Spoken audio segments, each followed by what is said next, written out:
بسم اللہ الرحمن الرحیم۔ محترم ناظرین السلام علیکم۔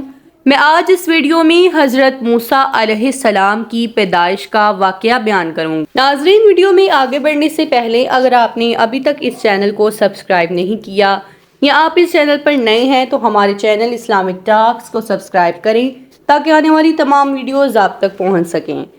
اس وقت کا بادشاہ فرعون تھا۔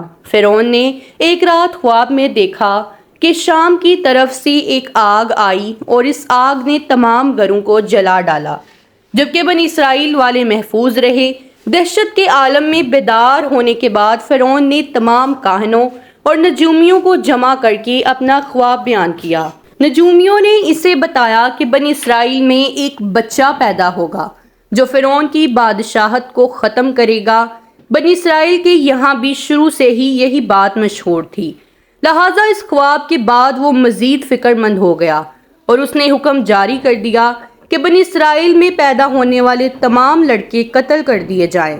اس حکم کے مطابق فرعون کے حواری اور اس کے سپاہیوں نے ہر ممکن قدم اٹھایا تاکہ کوئی بھی نومولود لڑکا زندہ نہ بچ جائے، لیکن اللہ کے فیصلے اٹل ہوتے ہیں۔ دیکھتے ہی دیکھتے بنی اسرائیل کے ہزاروں نومولود بچے ذبح کر دیے گئے۔ ان دنوں حضرت موسیٰ علیہ السلام کی والدہ اپنے حمل کے ابتدائی دنوں میں تھیں۔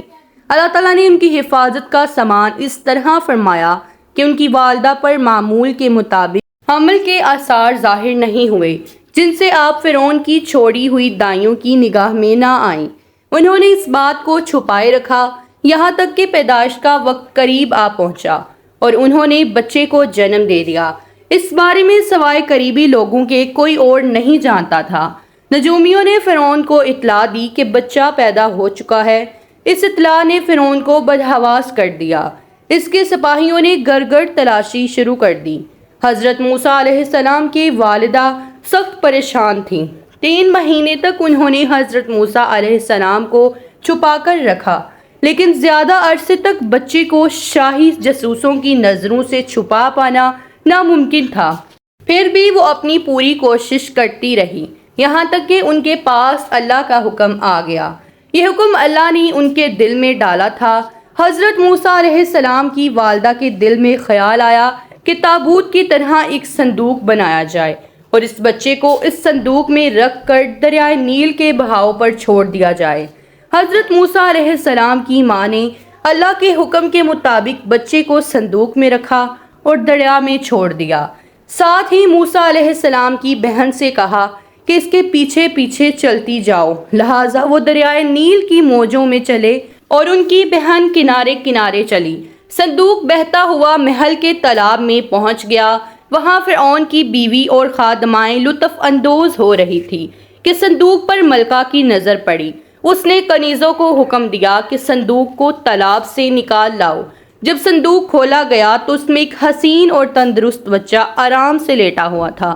ملکہ بہت خوش ہوئی، اس کی آنکھوں میں ممتا اتر آئی۔ شفقت و محبت سے بچے کو گود میں لے لیا۔ ملکہ نے سوچا کہ اس بچے کو بیٹا بنا کر پالنا چاہیے۔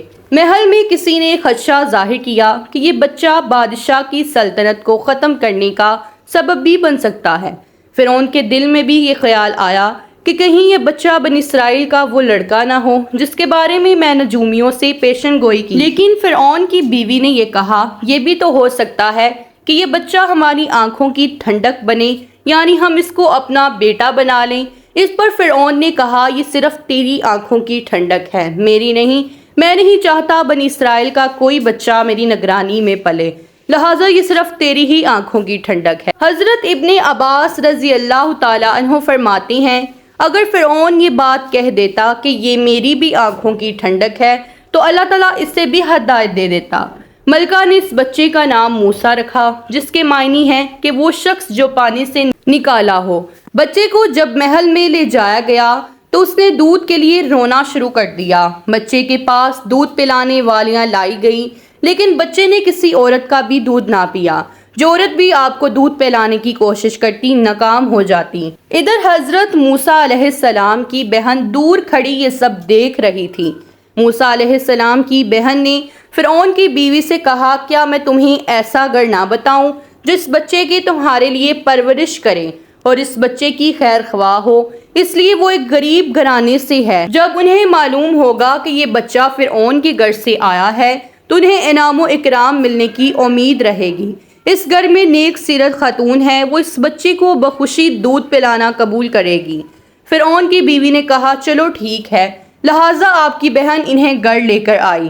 محترمہ نے بچے کو دودھ پلایا تو آپ نے فوراً دودھ پینا شروع کر دیا۔ چونکہ بچے نے کسی اور کا دودھ پینا قبول نہیں کیا تھا، اس لیے وہ خود بچے کو لے کر آتے تھے۔ اسی طرح حضرت موسیٰ علیہ السلام کی والدہ کا بے حد احترام ہونے لگا۔ یوں حضرت موسیٰ علیہ السلام شاہی محل میں پرورش پا کر جوان اور توانا ہو گئے، لہٰذا اللہ نے آپ کو نبوت کے منصب پر فائز کیا۔ آپ نے بنی اسرائیل کو فرعون سے آزادی دلائی اور مصر سے نکل گئے۔ فرعون بنی اسرائیل کو ختم کرنے کے لیے لشکر لے کر روانہ ہوا۔ جب بنی اسرائیل بحر احمر کے قریب پہنچے تو اللہ نے ان کے لیے دریا کے بیچ سے راستہ کھول دیا۔ یہ وہی موقع تھا جب فرعون کا وہ خواب پورا ہونے والا تھا اور اس کی بادشاہت اور لاؤ لشکر تباہ و برباد ہونے والا تھا۔ بنی اسرائیل تو سمندر کے پار چلے گئے، مگر جب فرعون اپنے لشکر سمیت ان کے پیچھے آیا تو سمندر کا یہ راستہ بند ہو گیا اور وہ اپنے لشکر سمیت اسی سمندر میں غرق ہو گیا۔ اسی طرح فرعون تباہ و برباد ہو گیا۔ امید کرتی ہوں ناظرین کہ آپ سب کو یہ ویڈیو ضرور پسند آئی ہوگی۔ ویڈیو پسند آئی ہو تو ویڈیو کو لائک کریں، شیئر کریں اور چینل کو سبسکرائب کریں۔ اللہ حافظ۔